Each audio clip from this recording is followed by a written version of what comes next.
ناظرین، حضرت ابراہیم علیہ السلام کے بیٹے حضرت اسماعیل علیہ السلام کے 12 بیٹے تھے۔ ان کی نسل اس قدر ہوئی کہ مکہ مکرمہ میں نہ سما سکی اور پورے حجاز میں پھیل گئی۔ ان کے ایک بیٹے کیدار کی اولاد میں عدنان پیدا ہوئے۔ عدنان کے بیٹے ماد اور پوتے کا نام نزار تھا۔ نزار کے 4 بیٹے تھے، ان میں سے ایک کا نام مزر تھا۔ مزر کی نسل سے قریش بن مالک پیدا ہوئے، یہ فہر بن مالک بھی کہلائے۔ قریش کی اولاد بہت ہوئی، ان کی اولاد مختلف قبیلوں میں بٹ گئی۔ ان کی اولاد سے قصی نے اقتدار حاصل کیا۔ قصی کے آگے 3 بیٹے ہوئے، ان میں سے ایک عبد مناف تھے، جن کی اگلی نسل میں ہاشم پیدا ہوئے۔ ناظرین، ہاشم نے مدینہ کے ایک سردار کی لڑکی سے شادی کی۔ ان کے یہاں ایک لڑکا پیدا ہوا، اس کا نام شیبہ رکھا گیا۔ یہ پیدا ہی ہوا تھا کہ ہاشم کا انتقال ہو گیا۔ ان کے بھائی مطلب مکہ کے حاکم ہوئے۔ ہاشم کا بیٹا مدینہ منورہ میں پرورش پاتا رہا۔ جب مطلب کو معلوم ہو گیا کہ وہ جوان ہو گیا ہے تو بھتیجے کو لینے کے لیے خود مدینہ گئے۔ اسے لے کر مکہ مکرمہ پہنچے تو لوگوں نے خیال کیا کہ یہ نوجوان ان کا غلام ہے۔ مطلب نے لوگوں کو بتایا، یہ ہاشم کا بیٹا اور میرا بھتیجا ہے۔ اس کے باوجود لوگوں نے اسے مطلب کا غلام ہی کہنا شروع کر دیا۔ اس طرح شیبہ کو عبد المطلب کہا جانے لگا۔ انہی عبد المطلب کے یہاں ابو طالب، حمزہ، عباس، عبداللہ، ابو لہب، حارث، زبیر، زرار اور عبد الرحمن پیدا ہوئے۔ ان کے بیٹے عبداللہ سے ہمارے پیارے نبی حضرت محمد صلی اللہ علیہ وسلم پیدا ہوئے۔ ناظرین، عبد المطلب کے تمام بیٹوں میں حضرت عبداللہ سب سے زیادہ خوبصورت اور سب سے زیادہ پاک دامن تھے۔ عبد المطلب کو خواب میں زمزم کا کنواں کھودنے کا حکم دیا گیا، یعنی حضرت اسماعیل علیہ السلام کے کنویں کو۔ اس کنویں کو قبیلہ جرہم کے سردار مزاز نے پاٹ دیا تھا۔ قبیلہ جرہم کے لوگ اس زمانے میں مکہ کے سردار تھے، بیت اللہ کے نگران بھی تھے۔ انہوں نے بیت اللہ کی بے حرمتی شروع کر دی۔ ان کا سردار مزاز بن عمر تھا، وہ اچھا آدمی تھا۔ اس نے اپنے قبیلے کو سمجھایا کہ بیت اللہ کی بے حرمتی نہ کرو، مگر ان پر کوئی اثر نہ ہوا۔ جب مزاز نے دیکھا کہ ان پر کوئی اثر نہیں ہو رہا تو قوم کو اس کے حال پر چھوڑ کر وہاں سے جانے کا فیصلہ کیا۔ اس نے تمام مال و دولت، تلواریں اور زرہیں وغیرہ خانہ کعبہ سے نکال کر زمزم کے کنویں میں ڈال دیں اور مٹی سے اس کو پاٹ دیا۔ کنواں اس سے پہلے ہی خشک ہو چکا تھا، اب اس کا نام و نشان بھی مٹ گیا۔ مدتوں یہ کنواں بند پڑا رہا۔ اس کے بعد بنو خزاعہ نے بنو جرہم کو وہاں سے مار بھگایا۔ بنو خزاعہ اور قصی کی سرداری کا زمانہ اسی حالت میں گزرا۔ کنواں بند رہا یہاں تک کہ قصی کے بعد عبد المطلب کا زمانہ آ گیا۔ انہوں نے خواب دیکھا۔ خواب میں انہیں زمزم کے کنویں کی جگہ دکھائی گئی اور اس کو کھودنے کا حکم دیا گیا۔ حضرت علی رضی اللہ تعالی عنہ سے روایت ہے کہ عبد المطلب نے بتایا، میں حجر اسود کے مقام پر سو رہا تھا کہ میرے پاس ایک آنے والا آیا۔ اس نے مجھ سے کہا، طیبہ کو کھودو۔ میں نے اس سے پوچھا، طیبہ کیا ہے؟ مگر وہ کچھ بتائے بغیر چلا گیا۔ دوسری طرف رات پھر خواب میں وہی شخص آیا، کہنے لگا، برہ کو کھودو۔ میں نے پوچھا، برہ کیا ہے؟ وہ کچھ بتائے بغیر چلا گیا۔ تیسری رات میں اپنے بستر پر سو رہا تھا کہ پھر وہ شخص خواب میں آیا۔ اس نے کہا، مجنونہ کو کھودو۔ میں نے پوچھا، مجنونہ کیا ہے؟ وہ بتائے بغیر چلا گیا۔ اس سے اگلی رات میں پھر بستر پر سو رہا تھا کہ وہی شخص پھر آیا اور بولا، زمزم کھودو۔ میں نے اس سے پوچھا، زمزم کیا ہے؟ اس بار اس نے کہا، زمزم وہ پانی ہے جس کا پانی کبھی ختم نہیں ہوتا، جو حاجیوں کے بڑے بڑے مجموعوں کو سیراب کرتا ہے۔ عبد المطلب کہتے ہیں، میں نے اس سے پوچھا، یہ کنواں کس جگہ ہے؟ اس نے بتایا، جہاں گندگی اور خون پڑا ہے اور کوا ٹھونگے مار رہا ہے۔ دوسرے دن عبد المطلب اپنے بیٹے حارث کے ساتھ وہاں گئے۔ اس وقت ان کے یہاں یہی ایک لڑکا تھا۔ انہوں نے دیکھا وہاں گندگی اور خون پڑا تھا اور ایک کوا ٹھونگے مار رہا تھا۔ اس جگہ کے دونوں طرف بت موجود تھے اور یہ گندگی اور خون دراصل ان بتوں پر قربان کیے جانے والے جانوروں کا تھا۔ پوری نشانی مل گئی تو عبد المطلب کدال لے آئے اور کھدائی کے لیے تیار ہو گئے، لیکن اس وقت قریش وہاں آ پہنچے۔ انہوں نے کہا، اللہ کی قسم، ہم تمہیں یہاں کھدائی نہیں کرنے دیں گے۔ تم ہمارے ان دونوں بتوں کے درمیان کنواں کھودنا چاہتے ہو جہاں ہم ان کے لیے قربانیاں کرتے ہیں؟ عبد المطلب نے ان کی بات سن کر اپنے بیٹے حارث سے کہا، تم ان لوگوں کو میرے قریب نہ آنے دو، میں کھدائی کا کام کرتا رہوں گا، اس لیے کہ مجھے جس کام کا حکم دیا گیا ہے میں اس کو ضرور پورا کروں گا۔ قریش نے جب دیکھا کہ وہ باز نہیں آنے والے تو رک گئے۔ آخر انہوں نے کھدائی شروع کر دی۔ جلد ہی کنویں کے آثار نظر آنے لگے۔ یہ دیکھ کر انہوں نے اللہ اکبر کا نعرہ لگایا اور پکار اٹھے، یہ دیکھو یہ اسماعیل علیہ السلام کی تعمیر ہے۔ جب قریش نے یہ دیکھا کہ انہوں نے کنواں تلاش کر لیا تو ان کے پاس آ گئے اور کہنے لگے، عبد المطلب اللہ کی قسم، یہ ہمارے باپ اسماعیل علیہ السلام کا کنواں ہے اور اس پر ہمارا بھی حق ہے، اس لیے ہم اس میں تمہارے شریک ہوں گے۔ یہ سن کر عبد المطلب نے کہا، میں تمہیں اس میں شریک نہیں کر سکتا، یہ مجھ اکیلے کا کام ہے۔ اس پر قریش نے کہا، تب پھر اس معاملے میں ہم تم سے جھگڑا کریں گے۔ عبد المطلب بولے، کسی سے فیصلہ کروا لو۔ انہوں نے بنو سعد ابن حزیم کی کاہنہ سے فیصلہ کرانا منظور کیا۔ یہ کاہنہ ملک شام کے بالائی علاقے میں رہتی تھی۔ آخر عبد المطلب اور دوسرے قریش اس کی طرف روانہ ہوئے۔ عبد المطلب کے ساتھ عبد مناف کے لوگوں کی ایک جماعت تھی، جبکہ دیگر قبائل قریش کی بھی ایک جماعت ساتھ تھی۔ اس زمانہ میں ملک حجاز اور شام کے درمیان ایک بیابان میدان تھا، وہاں کہیں پانی نہیں تھا۔ اس میدان میں ان کا پانی ختم ہو گیا، سب لوگ پیاس سے بے حال ہو گئے، یہاں تک کہ انہیں اپنی موت کا یقین ہو گیا۔ انہوں نے قریش کے دوسرے لوگوں سے پانی مانگا، لیکن انہوں نے پانی دینے سے انکار کر دیا۔ اب انہوں نے ادھر ادھر پانی تلاش کرنے کا ارادہ کیا۔ عبد المطلب اٹھ کر اپنی سواری کے پاس آئے، جو ہی ان کی سواری اٹھی اس کے پاؤں کے نیچے سے پانی کا چشمہ ابل پڑا۔ انہوں نے پانی کو دیکھ کر اللہ اکبر کا نعرہ لگایا۔ پھر عبد المطلب سواری سے اتر آئے، سب نے خوب سیر ہو کر پانی پیا اور اپنے مشکیزے بھر لیے۔ اب انہوں نے قریش کی دوسری جماعت سے کہا، آؤ تم بھی سیر ہو کر پانی پی لو۔ اب وہ بھی آگے آئے اور خوب پانی پیا۔ پانی پینے کے بعد وہ بولے، اللہ کی قسم اے عبد المطلب، یہ تو تمہارے حق میں فیصلہ ہو گیا۔ اب ہم زمزم کے بارے میں تم سے کبھی جھگڑا نہیں کریں گے۔ جس ذات نے تمہیں اس بیابان میں سیراب کر دیا، وہی ذات تمہیں زمزم سے بھی سیراب کرے گی، اس لیے یہیں سے واپس چلو۔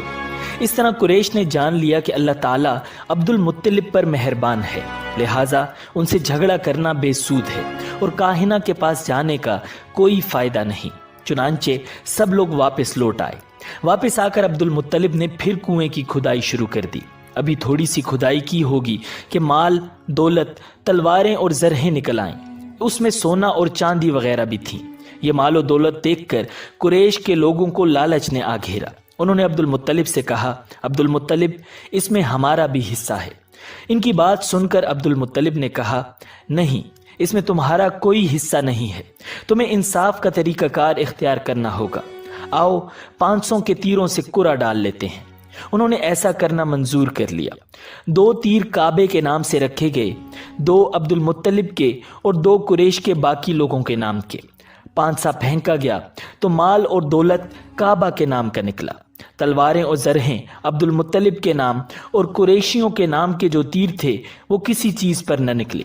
اس طرح فیصلہ ہو گیا۔ عبد المطلب نے کعبے کے دروازے کو سونے سے سجا دیا۔ زمزم کی کھدائی سے پہلے عبد المطلب نے دعا مانگی تھی کہ اے اللہ، اس کی کھدائی کو مجھ پر آسان کر دے، میں اپنا ایک بیٹا تیرے راستے میں ذبح کروں گا۔ اب جب کہ کنواں نکل آیا تو انہیں خواب میں حکم دیا گیا، اپنی منت پوری کرو، یعنی ایک بیٹے کو ذبح کرو۔ حضرت عبد المطلب کو یہ حکم اس وقت دیا گیا جب وہ اپنی منت بھول چکے تھے۔ پہلے خواب میں ان سے کہا گیا کہ منت پوری کرو تو انہوں نے ایک مینڈا ذبح کر کے غریبوں کو کھلا دیا۔ پھر خواب آیا اس سے بڑی پیش کرو، اس مرتبہ انہوں نے ایک بیل ذبح کر دیا۔ خواب میں پھر یہی کہا گیا کہ اس سے بھی بڑی پیش کرو۔ اب انہوں نے اونٹ ذبح کیا۔ پھر خواب آیا اس سے بھی بڑی چیز پیش کرو۔ انہوں نے پوچھا اس سے بھی بڑی چیز کیا ہو سکتی ہے؟ تب کہا گیا اپنے بیٹوں میں سے کسی کو ذبح کرو جیسا کہ تم نے منت مانی تھی۔ اب انہیں اپنی منت یاد آئی، اپنے بیٹوں کو جمع کیا، ان سے منت کا ذکر کیا۔ سب کے سر جھک گئے، کون خود کو ذبح کرواتا؟ آخر عبداللہ بولے، ابا جان آپ مجھے ذبح کر دیں۔ یہ سب سے چھوٹے تھے اور سب سے زیادہ خوبصورت تھے۔ سب سے زیادہ محبت بھی عبد المطلب کو انہی سے تھی۔ لہٰذا انہوں نے قرعہ اندازی کرنے کا ارادہ کیا۔ تمام بیٹوں کے نام لکھ کر قرعہ ڈالا گیا۔ عبداللہ کا نام نکلا۔ اب انہوں نے چھری لی، عبداللہ کو بازو سے پکڑا اور انہیں ذبح کرنے کے لیے نیچے لٹا دیا۔ جو ہی باپ نے بیٹے کو لٹایا، عباس سے ضبط نہ ہو سکا، فوراً آگے بڑھے اور بھائی کو کھینچ لیا۔ اس وقت یہ خود بھی چھوٹے سے تھے۔ ادھر باپ نے عبداللہ کو کھینچا۔ اس کھینچا تانی میں عبداللہ کے چہرے پر خراشیں بھی آئیں۔ ان خراشوں کے نشانات مرتے دم تک باقی رہے۔ اسی دوران بنو مخزوم کے لوگ آ گئے۔ انہوں نے کہا، آپ اس طرح بیٹے کو ذبح نہ کریں، اس کی ماں کی زندگی خراب ہو جائے گی۔ اپنے رب کو راضی کرنے کے لیے بیٹے کا فدیہ دے دیں۔ اب سوال یہ تھا کہ فدیہ کیا دیا جائے۔ اس کی ترکیب یہ بتائی گئی کہ ایک کاغذ پر 10 اونٹ لکھے جائیں، دوسرے پر عبداللہ کا نام لکھا جائے۔ اگر 10 اونٹ والی پرچی نکلے تو 10 اونٹ قربان کر دیے جائیں۔ اگر عبداللہ والی پرچی نکلے تو 10 اونٹ کا اضافہ کر دیا جائے۔ پھر 20 اونٹ والی پرچی اور عبداللہ والی پرچی ڈالی جائے۔ اب اگر 20 اونٹ والی پرچی نکلے تو 20 اونٹ قربان کر دیے جائیں، ورنہ 10 اونٹ اور بڑھا دیے جائیں۔ اس طرح 10 کر کے اونٹ بڑھاتے جائیں۔ ناظرین، عبد المطلب نے ایسا ہی کیا۔ 10 اونٹ بڑھاتے چلے گئے۔ ہر بار عبداللہ کا نام نکلتا چلا گیا، یہاں تک کہ اونٹوں کی تعداد 100 تک پہنچ گئی۔ تب کہیں جا کر اونٹوں والی پرچی نکلی۔ اس طرح ان کی جان کے بدلے 100 اونٹ قربان کیے گئے۔ عبد المطلب کو اب پورا اطمینان ہو گیا کہ اللہ رب العزت نے عبداللہ کے بدلے 100 اونٹوں کی قربانی منظور کر لی ہے۔ انہوں نے کعبے کے پاس 100 اونٹ قربان کیے اور کسی کو کھانے سے نہ روکا۔ سب انسانوں، جانوروں اور پرندوں نے ان کو کھایا۔ امام زہری کہتے ہیں کہ عبد المطلب پہلے آدمی ہیں جنہوں نے آدمی کی جان کی قیمت 100 اونٹ دینے کا طریقہ شروع کیا۔ اس سے پہلے 10 اونٹ دیے جاتے تھے۔ اس کے بعد یہ طریقہ سارے عرب میں جاری ہو گیا۔ گویا قانون بن گیا کہ آدمی کا فدیہ 100 اونٹ ہے۔ نبی اکرم صلی اللہ علیہ وسلم کے سامنے جب یہ ذکر آیا تو آپ علیہ السلام نے اس فدیہ کی تصدیق فرمائی، یعنی فرمایا کہ یہ درست ہے۔ اور اسی بنیاد پر نبی کریم صلی اللہ علیہ وسلم فرماتے ہیں، میں 2 ذبیحوں یعنی حضرت اسماعیل علیہ السلام اور حضرت عبداللہ کی اولاد ہوں۔ ناظرین، حضرت عبداللہ قریش میں سب سے زیادہ حسین تھے۔ ان کا چہرہ روشن ستارہ کی مانند تھا۔ قریش کی بہت سی لڑکیاں ان سے شادی کرنا چاہتی تھیں، مگر حضرت عبداللہ کی حضرت آمنہ سے شادی ہوئی۔ حضرت آمنہ وہب بن عبد مناف بن زہرہ کی بیٹی تھی۔ شادی کے وقت حضرت عبداللہ کی عمر 18 سال تھی۔ یہ شادی کے لیے اپنے والد کے ساتھ جا رہے تھے۔ راستے میں ایک عورت کعبہ کے پاس بیٹھی نظر آئی۔ یہ عورت ورقہ بن نوفل کی بہن تھی۔ ورقہ بن نوفل قریش کے ایک بڑے عالم تھے۔ ورقہ بن نوفل سے ان کی بہن نے سن رکھا تھا کہ وقت کے آخری نبی کا ظہور ہونے والا ہے، اور ان کی نشانیوں میں سے ایک نشانی یہ ہوگی کہ ان کے والد کے چہرے میں نبوت کا نور چمکتا ہوگا۔ جو ہی اس نے عبداللہ کو دیکھا، فوراً اس کے ذہن میں یہ بات آئی۔ اس نے سوچا، ہو نہ ہو یہی وہ شخص ہے جو پیدا ہونے والے نبی کے باپ ہوں گے۔ چنانچہ اس نے کہا، اگر تم مجھ سے شادی کر لو تو میں بدلے میں تمہیں اتنے ہی اونٹ دوں گی جتنے تمہاری جان کے بدلے میں ذبح کیے گئے تھے۔ اس پر انہوں نے جواب دیا، میں اپنے باپ کے ساتھ ہوں، ان کی مرضی کے خلاف کچھ نہیں کر سکتا، نہ ان سے الگ ہو سکتا ہوں، اور میرے والد باعزت آدمی ہیں، اپنی قوم کے سردار ہیں۔ بہرحال ان کی شادی حضرت آمنہ رضی اللہ تعالی عنہا سے ہو گئی۔ آپ قریش کی عورتوں میں نسب اور مقام کے اعتبار سے نہایت افضل تھی۔ حضرت آمنہ رضی اللہ تعالی عنہا حضرت عبداللہ کے گھر آ گئیں۔ آپ فرماتی ہیں، جب میں ماں بننے والی ہوئی تو میرے پاس ایک شخص آیا، یعنی ایک فرشتہ انسانی شکل میں آیا۔ اس وقت میں جاگنے اور سونے کی درمیانی حالت میں تھی۔ عام طور پر اس حالت کو غنودگی کہا جاتا ہے۔ اس نے مجھ سے کہا، کیا تمہیں معلوم ہے تم اس امت کی سردار اور نبی کی ماں بننے والی ہو؟ اس کے بعد وہ پھر اس وقت آیا جب نبی اکرم صلی اللہ علیہ وسلم پیدا ہونے والے تھے۔ اس مرتبہ اس نے کہا، جب تمہارے ہاں پیدائش ہو تو کہنا، میں اس بچے کے لیے اللہ کی پناہ چاہتی ہوں ہر حسد کرنے والے کے شر اور برائی سے۔ پھر تم اس بچے کا نام محمد رکھنا، کیونکہ ان کا نام تورات میں احمد ہے اور زمین اور آسمان والے ان کی تعریف کرتے ہیں، جبکہ قرآن میں ان کا نام محمد ہے اور قرآن ان کی کتاب ہے۔ ناظرین، ایک روایت کے مطابق فرشتے نے ان سے یہ کہا، تم وقت کے سردار کی ماں بننے والی ہو۔ اس بچے کی نشانی یہ ہوگی کہ اس کے ساتھ ایک نور ظاہر ہوگا جس سے ملک شام اور بصرہ کے محلات بھر جائیں گے۔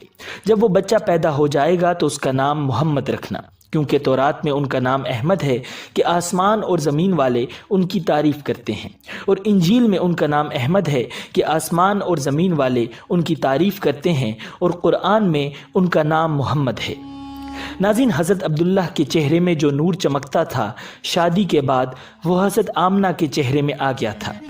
امام زہری فرماتے ہیں، حاکم نے یہ روایت بیان کی ہے اور اس کو صحیح قرار دیا ہے کہ صحابہ رضی اللہ تعالی عنہم نے حضور نبی اکرم صلی اللہ علیہ وسلم سے عرض کیا، اے اللہ کے رسول، ہمیں اپنے بارے میں کچھ بتائیے۔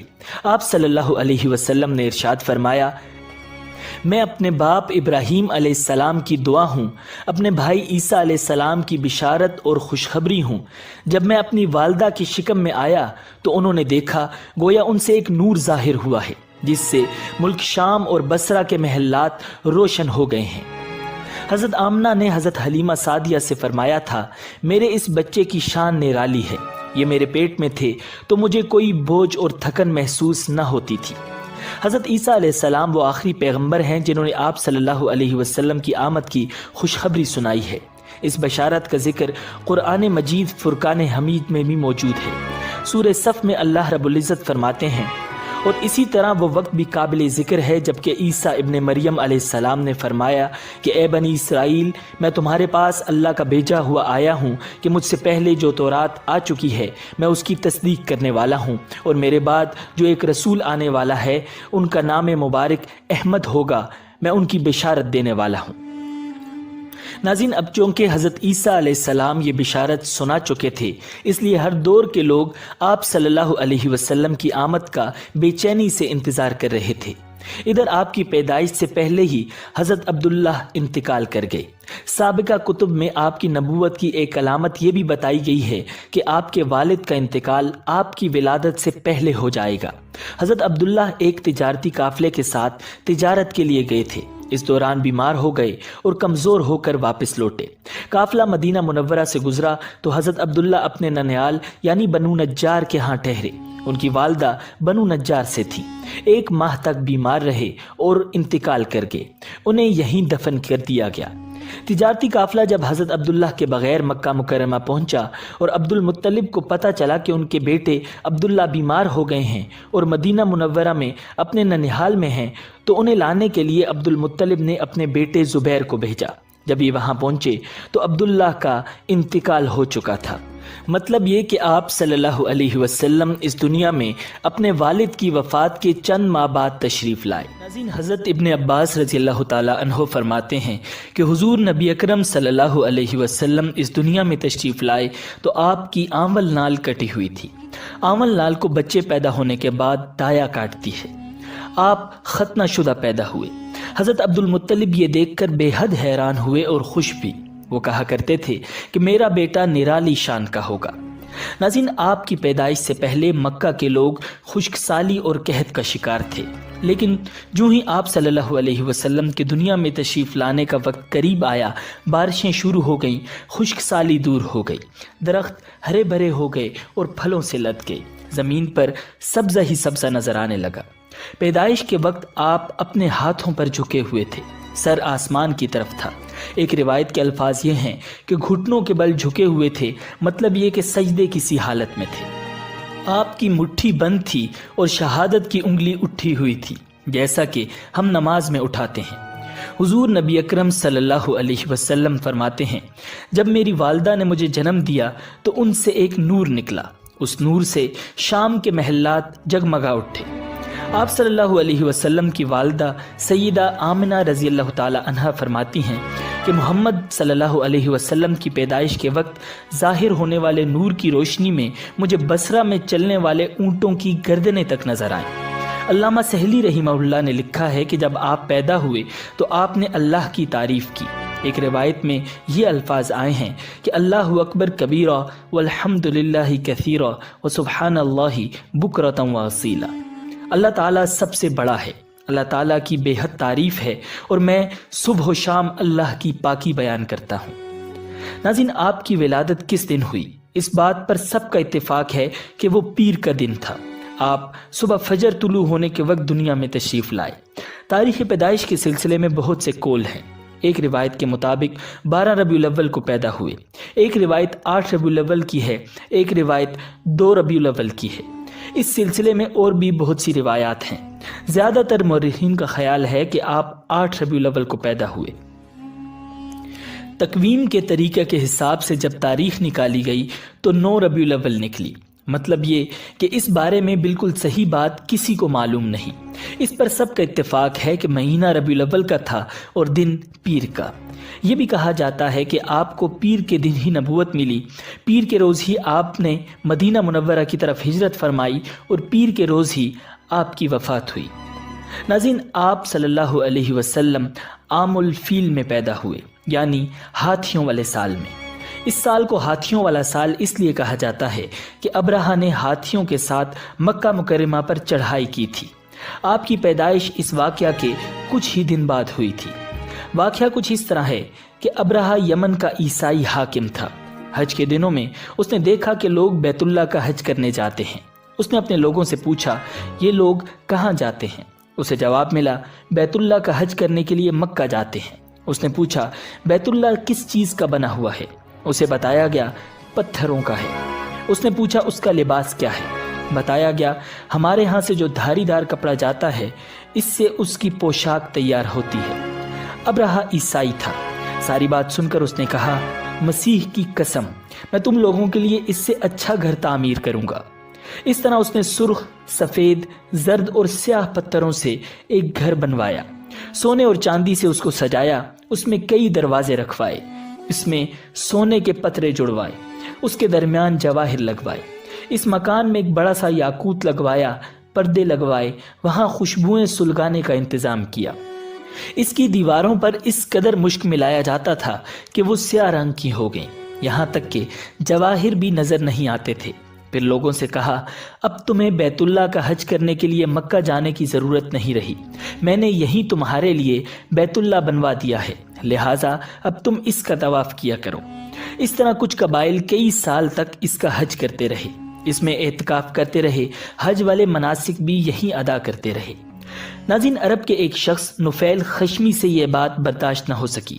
وہ اس مصنوعی خانہ کعبہ کے خلاف دل ہی دل میں کڑتا رہا۔ آخر اس نے دل میں ٹھان لی کہ وہ ابرہہ کی اس عمارت کو گندا کر کے چھوڑے گا۔ پھر ایک رات اس نے چوری چھپے بہت سی گندگی اس میں ڈال دی۔ ابرہہ کو معلوم ہوا تو سخت غضبناک ہوا، کہنے لگا، یہ کارروائی کسی عرب نے اپنے کعبہ کے لیے کی ہے، میں اسے ڈھا دوں گا، اس کا ایک ایک پتھر توڑ دوں گا۔ اس نے شام و حبشہ کو یہ تفصیلات لکھ دی، اس سے درخواست کی کہ وہ اپنا ہاتھی بھیج دے۔ اس ہاتھی کا نام محمود تھا۔ یہ اس قدر بڑا تھا کہ اتنا بڑا ہاتھی روئے زمین پر دیکھنے میں نہیں آیا تھا۔ جب ہاتھی اس کے پاس پہنچ گیا تو وہ اپنی فوج لے کر نکلا اور مکہ کا رخ کیا۔ یہ لشکر جب مکہ کے قرب و جوار میں پہنچا تو ابرہہ نے فوج کو حکم دیا کہ ان لوگوں کے جانور لوٹ لیے جائیں۔ اس کے حکم پر فوجیوں نے جانور پکڑ لیے، ان میں حضرت عبد المطلب کے اونٹ بھی تھے۔ ناظرین، نفیل بھی اس لشکر میں ابرہہ کے ساتھ موجود تھا اور یہ عبد المطلب کا دوست تھا۔ عبد المطلب اس سے ملے، اونٹوں کے سلسلے میں بات کی۔ نفیل نے ابرہہ سے کہا، قریش کا سردار عبد المطلب ملنا چاہتا ہے، یہ شخص تمام عرب کا سردار ہے، شرف اور بزرگی اسے حاصل ہے، لوگوں میں اس کا بہت بڑا اثر ہے، لوگوں کو اچھے اچھے گھوڑے دیتا ہے، انہیں عطیات دیتا ہے اور کھانا کھلاتا ہے۔ یہ گویا عبد المطلب کا تعارف تھا۔ ابرہہ نے انہیں ملاقات کے لیے بلا لیا۔ ابرہہ نے ان سے پوچھا، بتائیے آپ کیا چاہتے ہیں؟ انہوں نے جواب دیا، میں چاہتا ہوں میرے اونٹ مجھے واپس مل جائیں۔ ان کی بات سن کر ابرہہ بہت حیران ہوا۔ اس نے کہا، مجھے تو بتایا گیا تھا کہ آپ عرب کے سردار ہیں، بہت عزت اور بزرگی کے مالک ہیں، لیکن لگتا ہے مجھ سے غلط بیانی کی گئی ہے، کیونکہ میرا خیال تھا کہ آپ مجھ سے بیت اللہ کے بارے میں بات کریں گے جس کو میں گرانے آیا ہوں اور جس کے ساتھ آپ سب کی عزت وابستہ ہے، لیکن آپ نے تو سرے سے اس کی بات ہی نہیں کی اور اپنے اونٹوں کا رونا لے کر بیٹھ کے، یہ کیا بات ہوئی؟ اس کی بات سن کر عبد المطلب بولے، آپ میرے اونٹ مجھے واپس دے دیں، بیت اللہ کے ساتھ جو چاہے کریں۔ اس لیے کہ اس گھر کا ایک پروردگار ہے، وہ خود ہی اس کی حفاظت کرے گا، مجھے اس کے لیے فکر مند ہونے کی ضرورت نہیں۔ ان کی بات سن کر ابرہہ نے حکم دیا ان کے اونٹ واپس دے دیے جائیں۔ جب انہیں ان کے اونٹ واپس مل گئے تو انہوں نے ان کے سموں پر چمڑے چڑھا دیے اور ان پر نشان لگا دیے، انہیں قربانی کے لیے وقف کر کے حرم میں چھوڑ دیا تاکہ پھر کوئی انہیں پکڑ لے تو حرم کا پروردگار اس پر غضبناک ہو۔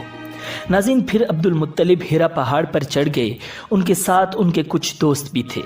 انہوں نے اللہ رب العزت سے درخواست کی، اے اللہ، انسان اپنے سامان کی حفاظت کرتا ہے اور تو اپنے سامان کی حفاظت کر۔ ادھر سے ابرہہ اپنا لشکر لے کر آگے بڑھا، وہ خود ہاتھی پر سوار لشکر کے درمیان موجود تھا۔ ایسے میں اس کے ایک ہاتھی نے آگے بڑھنے سے انکار کر دیا اور وہ زمین پر بیٹھ گیا۔ ہاتھی بانوں نے اسے اٹھانے کی پوری کوشش کی لیکن وہ نہ اٹھا۔ انہوں نے اس کے سر پر ضربیں لگائی، آنکھس چپوئے، مگر وہ کھڑا نہ ہوا۔ کچھ سوچ کر انہوں نے اس کا رخ یمن کی طرف کیا تو وہ فوراً اس طرف چلنے لگا۔ اس کا رخ پھر مکہ کی طرف کیا گیا تو وہ پھر رک گیا۔ ہاتھی بانوں نے یہ تجربہ بار بار کیا۔ آخر ابرہہ نے حکم دیا کہ ہاتھی کو شراب پلائی جائے تاکہ نشے میں اسے کچھ ہوش نہ رہ جائے اور ہم اسے مکہ کی طرف آگے بڑھا سکیں۔ چنانچہ اسے شراب پلائی گئی لیکن اس پر اس کا بھی کوئی اثر نہ ہوا۔ ابرہہ کے ہاتھی کو اٹھانے کی مسلسل کوشش جاری تھی کہ اچانک سمندر کی طرف سے ان کی طرف اللہ تعالیٰ نے ابابیلوں کو بھیج دیا۔ وہ ٹڈیوں کے جھنڈ کی طرح آئیں۔ دوسری طرف عبد المطلب مکہ میں داخل ہوئے، حرم میں پہنچے اور کعبہ کے دروازے کی زنجیر پکڑ کر ابرہہ اور اس کے لشکر کے خلاف فتح کی دعا مانگی۔ ان کی دعا کے الفاظ یہ تھے، اے اللہ، یہ بندہ اپنے قافلے اور اپنی جماعت کی حفاظت کر رہا ہے، تو اپنے گھر یعنی بیت اللہ کی حفاظت فرما۔ ابرہہ کا لشکر فتح نہ حاصل کر سکے، ان کی طاقت تیری طاقت کے آگے کچھ بھی نہیں، آج صلیب کامیاب نہ ہو۔ ناظرین، صلیب کا لفظ اس لیے بولا کہ ابرہہ عیسائی تھا اور صلیب کو عیسائی اپنے نشان کے طور پر ساتھ لے کر چلتے ہیں۔ اب انہوں نے اپنی قوم کو ساتھ لیا اور ہیرا پہاڑ پر چڑھ گئے کیونکہ ان کا خیال تھا کہ وہ ابرہہ کا مقابلہ نہیں کر سکیں گے۔ اور پھر اللہ تعالیٰ نے پرندوں کے جھنڈ بھیج دیے۔ یہ پرندے چڑیا سے قدرے بڑے تھے، ان میں سے ہر پرندے کی چونچ میں پتھر کے 3 ٹکڑے تھے۔ یہ پتھر پرندوں نے ابرہہ کے لشکر پر گرانے شروع کیے۔ جو یہ پتھر ان پر گرے، ان کے ٹکڑے ٹکڑے ہو گئے، بالکل اسی طرح جیسے آج کسی جگہ کے اوپر بم گرایا جائے تو جسموں کے ٹکڑے اڑ جاتے ہیں۔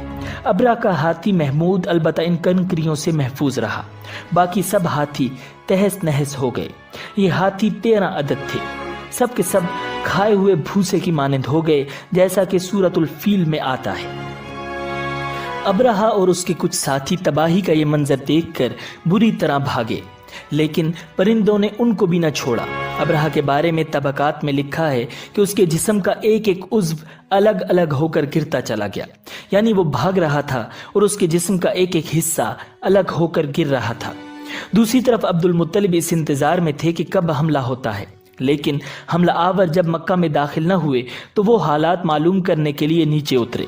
مکہ سے باہر نکلے تب انہوں نے دیکھا کہ سارا لشکر تباہ ہو چکا ہے، خوب مال غنیمت ان کے ہاتھ لگا، بے شمار سامان ہاتھ آیا، مال میں سونا چاندی بھی بے تحاشا تھا۔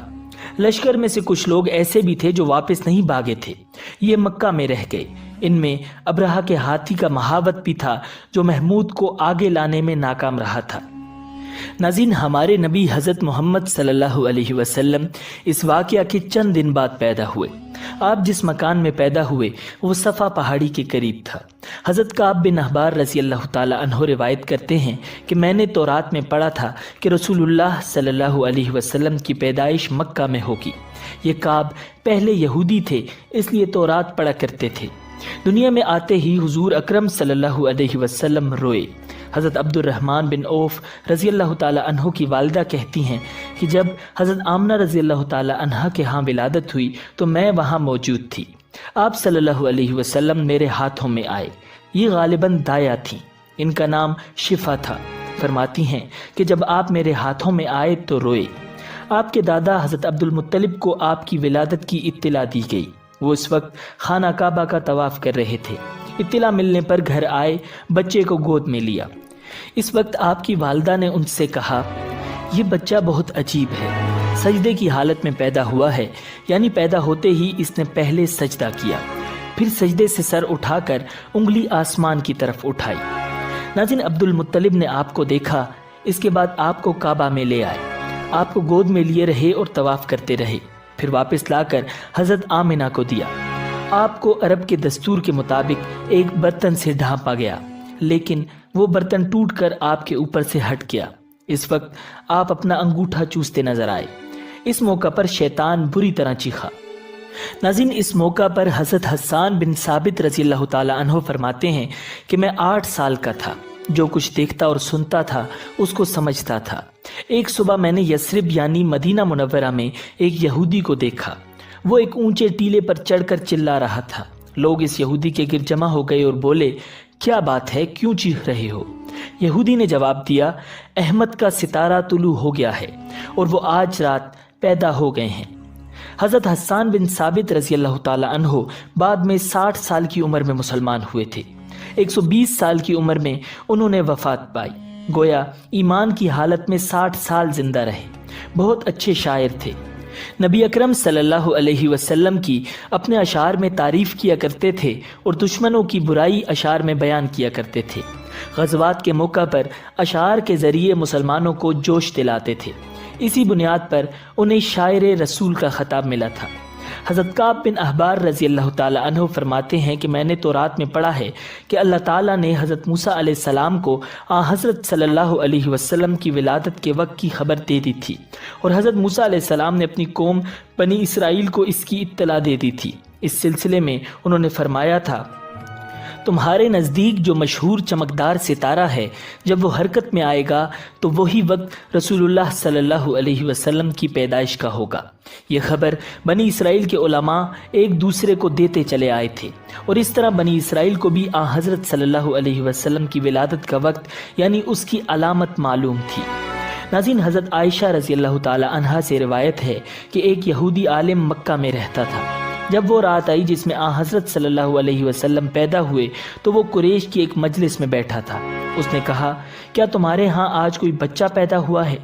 لوگوں نے کہا، ہمیں تو معلوم نہیں۔ اس پر اس یہودی نے کہا، میں جو کچھ کہتا ہوں اسے اچھی طرح سن لو۔ آج اس امت کا آخری نبی پیدا ہو گیا ہے، اور قریش کے لوگوں وہ تم میں سے ہے، یعنی وہ قریشی ہے۔ اس کے کندھے کے پاس ایک علامت ہے، یعنی مہر نبوت، اس میں بہت زیادہ بال ہیں۔ اس بچے کی ایک علامت یہ ہے کہ وہ 2 رات تک دودھ نہیں پیے گا۔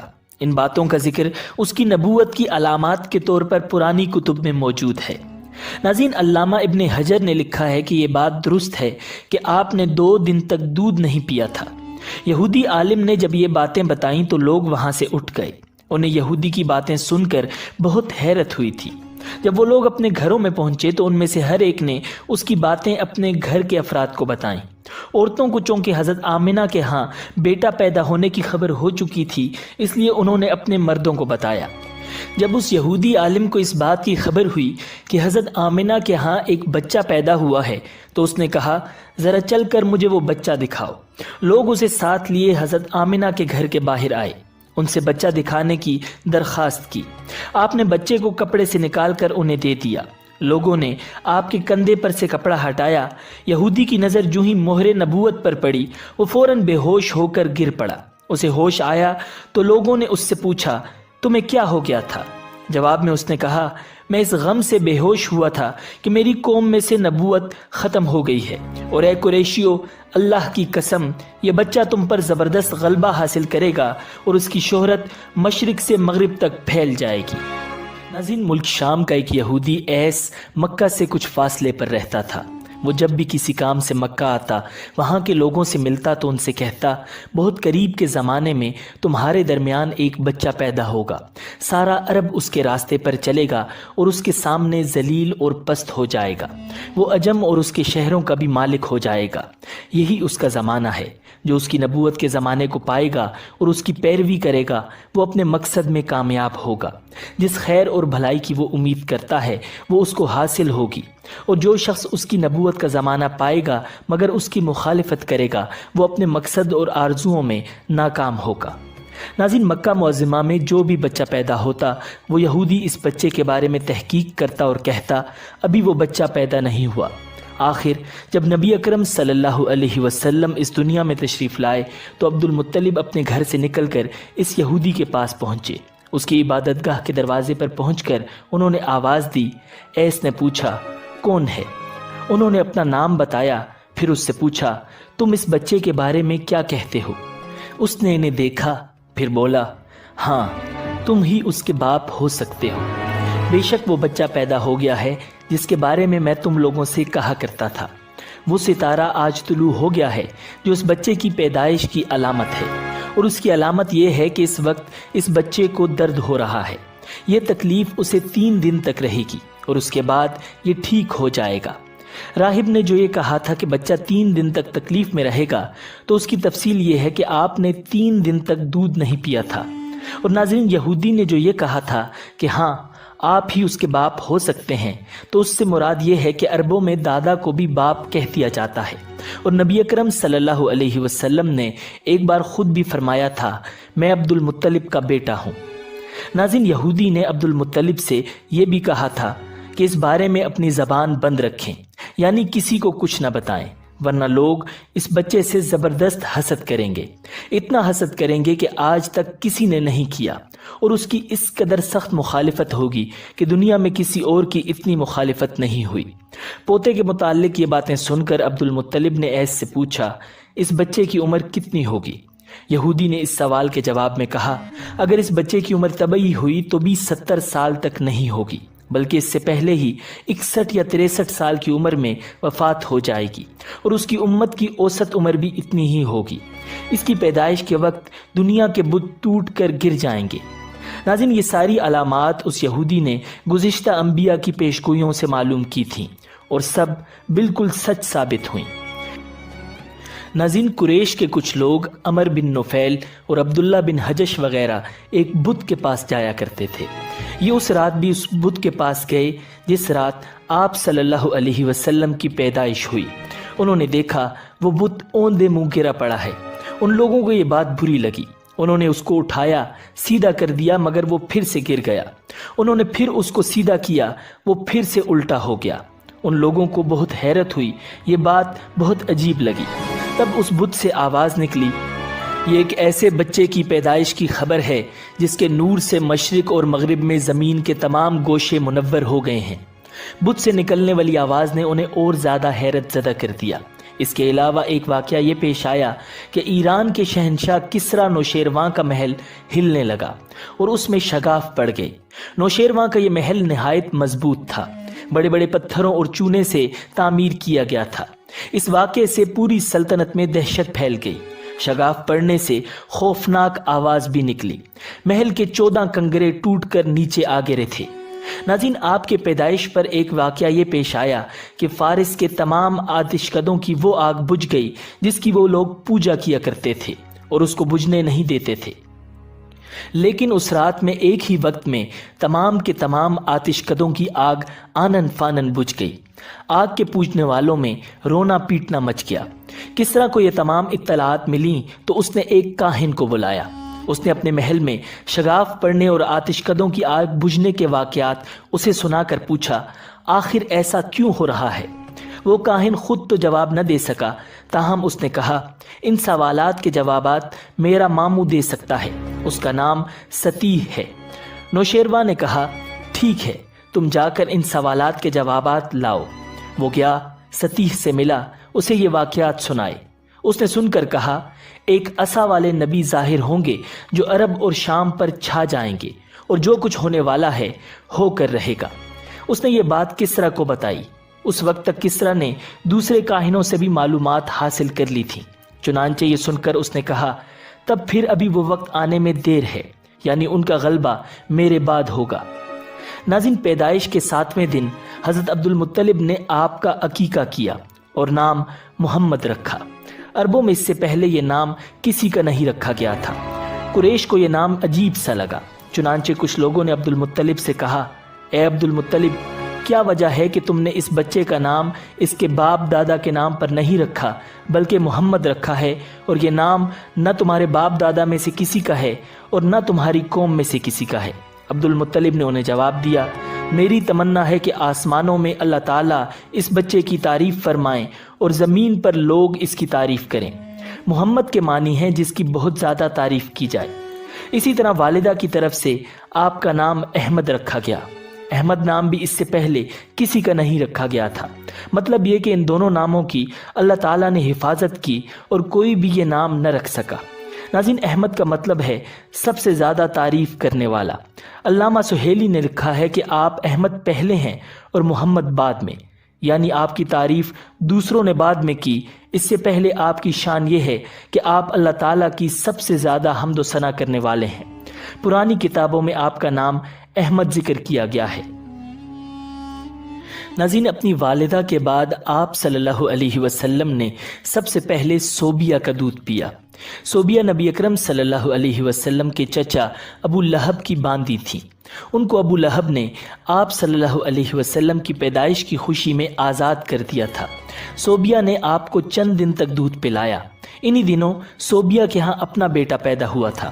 آپ کی والدہ نے آپ کو صرف 9 دن تک دودھ پلایا۔ ان کے بعد صوبیہ نے پلایا۔ پھر دودھ پلانے کی باری حضرت حلیمہ سعدیہ رضی اللہ تعالی عنہا کی آئی۔